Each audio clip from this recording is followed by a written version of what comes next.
Salut à tous, zoom cette semaine sur 5 nouveautés qui devaient être révélées au Salon de Genève, annulées pour cause de coronavirus. Au sommaire notamment la toute nouvelle Fiat 500 et la première électrique Dacia. Enjeu de taille pour Fiat qui présente aujourd'hui sa nouvelle 500. La mini citadine est exclusivement proposée en électrique. Elle conserve ses formes arrondies mais grandit de 6 cm pour atteindre 3,64 m. L'intérieur a été revu, le style est plus épuré et le conducteur profitera d'un bel écran de 26 cm. Techniquement, le constructeur italien greffe une batterie de 42 kWh qui permettrait une autonomie de 320 km selon le cycle d'homologation WLTP. Pour recharger, la nouveauté accepte des bornes rapides jusqu'à 85 kW. Dans ces conditions, elle récupère 80% d'autonomie en 35 minutes. À domicile, avec une wallbox, il faudra compter un peu plus de 6 heures pour récupérer 100% de charge. Sous le capot, la nouvelle 500 zéro émission revendique 118 chevaux. Elle sera équipée d'un système de conduite semi-autonome de niveau 2. Pour le moment, seule une version cabriolet suréquipée baptisée Prima est disponible en pré-réservation. Comptez 37 900 € hors bonus de 6 000 €.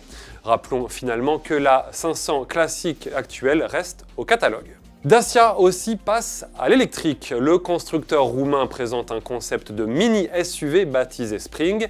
Il s'agit ni plus ni moins de la version européenne du Renault City KZ2, vendu en Chine depuis fin 2019.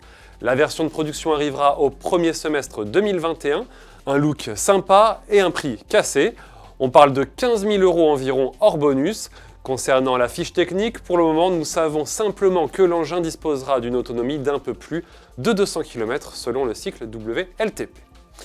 Ouvrons une page premium désormais avec la présentation de la nouvelle Audi A3 Sportback. La compacte allemande change de look et adopte une nouvelle signature lumineuse.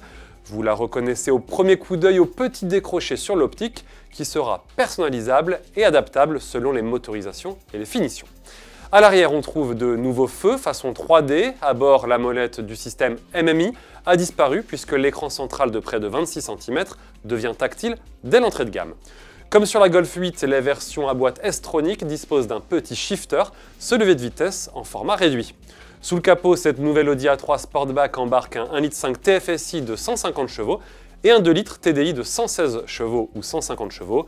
Suivront le 3 cylindres 1 litre TFSI de 110 chevaux et une version du 1,5 litre TFSI avec micro-hybridation. Sans oublier les versions hybrides rechargeables et les sportives S3 et RS3.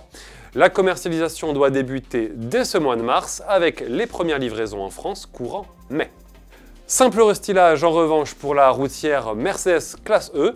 Lancée en 2016, la 10e génération se refait une beauté. Le look est beaucoup plus sportif grâce notamment à des projecteurs et feux plus fins. Le modèle d'entrée de gamme est désormais doté de l'équipement extérieur sport de la ligne avant-garde. À l'intérieur, Mercedes a installé un nouveau volant avec bouton capacitif Touch Control et détection hands-off.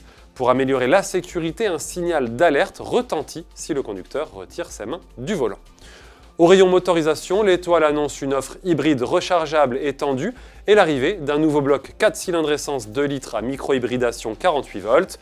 Le carnet de commande de cette Mercedes classe restylée ouvrira au mois de mai prochain. On termine chez BMW qui lève le voile sur le concept i4. Il préfigure la berline électrique de la marque attendue en 2021. Bien sûr, la calandre à double haricot démesurée saute aux yeux, il faudra s'y faire.